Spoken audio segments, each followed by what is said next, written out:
Welcome back to Make You a Better Public Speaker. Today is lesson 106, and we're talking about Tmesis. Tmesis, a word you probably never heard of. And if you're a native English speaker, you probably use Tmesis in your everyday conversations in life. And if you're not a native English speaker, you probably heard it and just thought that was weird English, which, in fact, it kind of is a little bit weird. But essentially taking a word or a phrase and inserting a different word in to combine and make a new word. And I'm going to give you 3 reasons why you need to incorporate Tmesis within your speech or presentation. Number 1, emphasis. So Tmesis can be used as a place to for extra emphasis on particular words or phrases, like I mentioned before. And this will help it stand out and catch the audience's attention a little bit. So an example would be, it's un-freaking-believable. All right. So un-freaking-believable is trying to add extra emphasis on how unbelievable something is. So adding that freaking part.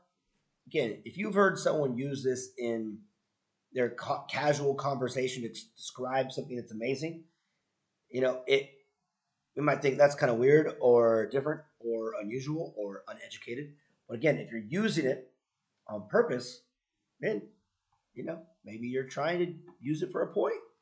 Number 2, humor. Most of Tmesis is trying to add a little humor because it definitely isn't formal conversation or formal language.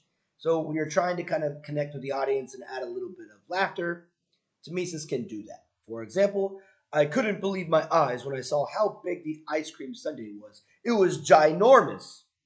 So ginormous, right? It was enormous, but now you're kind of creating giant and enormous and combining them together to create that new word, ginormous, which is, I guess, a little funny if you've never heard of it.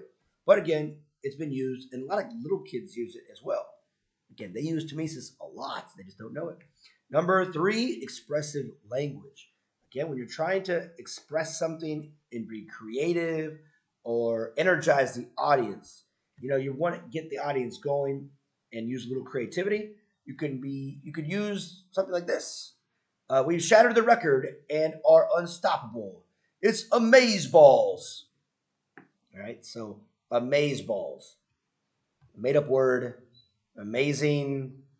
And I don't get where the balls part comes from, but amaze balls. Again, it's just creative and an interesting way to say amazing. So again, it grabs the audience's attention in a creative way. So again, Tmesis, go out there, try to implement it on purpose, and become a better public speaker. See you next time.